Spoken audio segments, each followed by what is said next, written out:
But one thing you're hinting at here is any writer who's actually working on any story, which again is say it's a reflection of humanity in some way, they're always working on two things, an A plot and a B plot. And you're probably well familiar with this, but for the sake of the audience, I'll unpack it. So pick a series, whatever it may be. It could be Mad Men, for instance, something like that.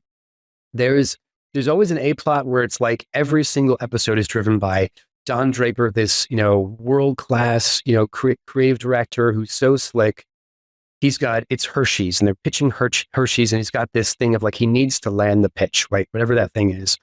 But there's also a B plot, and the B plot is actually the one that humans gravitate toward. We can see any action-filled movie where somebody needs to accomplish something, but the A plot versus the B plot is the difference between what we think we need versus what we really need, or what we think we want versus what we need. So think of it as want versus need. A plot, I want this, I want to land that thing, but at the end of the day, we need this. And so we're going to watch the transformation of a character as they go through the highs, the lows, the hardships in their process to move from the place. And many of these are expressed not just over an episode, but over a series, to move from the place of Don Draper wants to land the thing. He wants to build a successful company.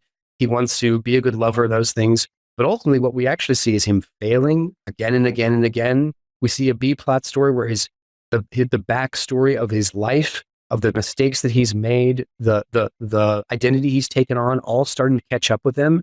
And we see him forced to evolve.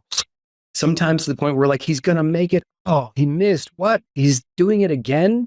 And this is the part, the B plot is where the humans identify with the story.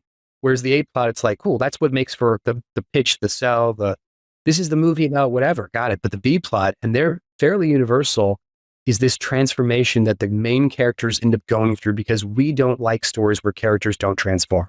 We reject them. And so that I think is also a reflection of us. We have to transform.